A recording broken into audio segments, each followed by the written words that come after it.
out of 5 years, we have major flooding in Fargo. And then what that means, as far as I'm concerned, is the diversion has to go. It has to move forward. It's clear that we're late this year, and we know that means that things can get compressed. What we're running into is a 10% chance of a record flood. Now, a 10% chance of a record flood, that would be in excess of 40.84, which was the record 4 years ago. Now, that's scary. Working on a goal to prepare 1,350,000 sandbags roughly, and that's a sufficient number to be able to allow us to build those levees to an upper elevation of 43 feet. Today's the first day of sandbag production at Sandbag Central. Coming into this, the goal is 1 million sandbags, and so we've set up a 10-day sandbag schedule. 1 million sandbags means we need to produce 100,000 sandbags a day. Working with the county, we're located with the county here, so the county needs 500,000, the city needs 500,000. We'll produce all of those bags out of Sandbag Central. Volunteer turnout, obviously the key to being able to produce the numbers of sandbags we need. Today on day one, fortunate enough to have Discovery School participating. We got started with 300 Discovery junior high students at about 9:30. In the first hour, getting through the learning curve again, we were able to produce about 15,000 bags. Very happy with that. At maximum capacity, we could produce 18,000, so we're off to a very good start with the junior high students. I'm here so that we can make enough sandbags so that nobody's house floods, because nobody deserves to lose their house because of a flood. Helping out Fargo and skipping school too to do this is really fun. You know, when you visit with the kids, they like to be here, they want to be here, it's enjoyable, their friends are here. It doesn't really seem to be work for them. It's a day out of class, a day out of school, but still, they bring some real excitement and some real enjoyment to being out here. They were able to make probably about 75 to 80,000 bags a day, and so it was our walk-in traffic then from 2 to 7 that really had to just fill that in, and therefore I think our average is probably going to be 125 to 130,000 per day, which is fantastic.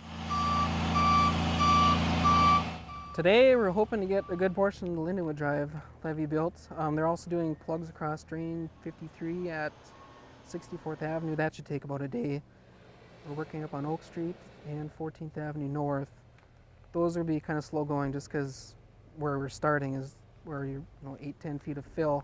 So it takes a lot of effort to get that dirt socked in there, and then once you start working west and like here where it gets 4 feet, it usually goes pretty quick. We're way ahead of schedule. We never start this until the river's in the 20 feet. Normally we start on 2nd Street North and South and then tackle this one later. But this levee is really important. It protects the water treatment plant. So constructing it out of clay is definitely the way to go.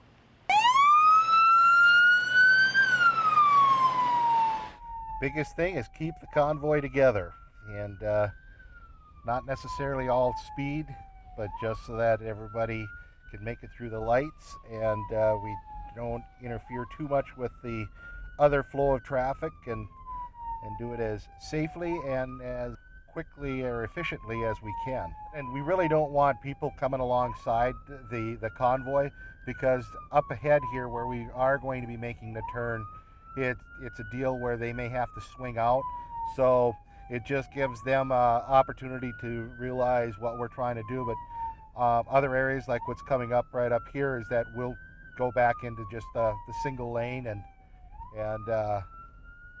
because there's other traffic that have not had an opportunity to get out of our way.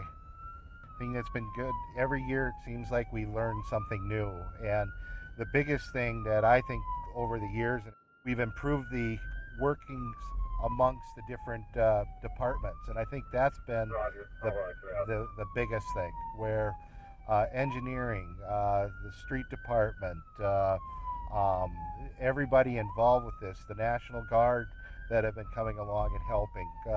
All of these different groups have been very, very effective and very helpful. And again, it's the communication that's going between all these agencies that I think has made it a smoother operation. We've got trap bag installation going on Golf Course Avenue leading back into the golf course. Lots of sand being delivered. We're finding that with the new filling units, they've been very, very efficient. This entire neighborhood up here is protected by this. The advantage here, you know, typically it's either earth or it's the trap bag, and in this case, the trap bag allows us to keep one lane of traffic open, gives the Park District more time to ring dike their facilities, and just allows that entry to continue as long as possible. We struggled with them a little bit the first year we used them, the filling apparatus, and just getting familiar with the equipment and how much material it took to fill them. We underestimated the amount of time it was going to take.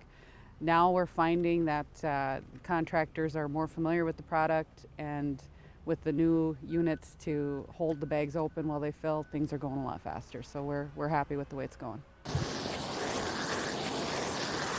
Marking the center line of the levee that we want to put in. Green line right is in the middle, so 3 feet either side of the green bag, all the way to the top. Okay, start passing them.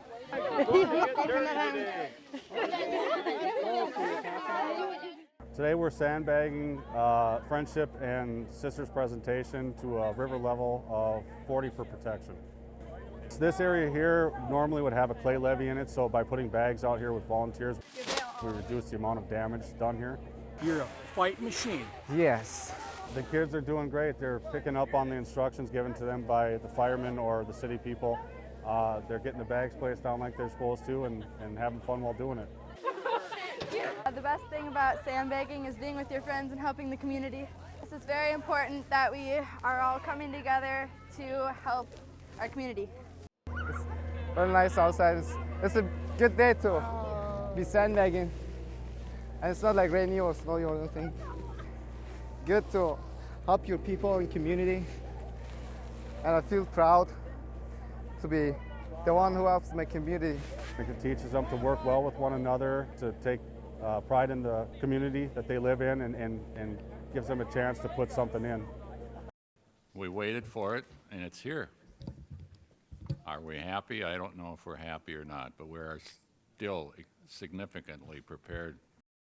We've got everything we need out there and in place, and we're watching and waiting for the crest to occur so we can get on with removing the emergency levees and start talking about some cleanup and restoration. So I think every event has its own challenges, and that was definitely something we ran into this year, is a hesitation. You know, unusual. We're beyond what we know, beyond what we've experienced for crests, and there wasn't a lot of history to point to, so we all had our own opinions about what was going to occur. The city has to be prepared, and we appreciate those people who did come out and help us get to the mark that we needed to hit.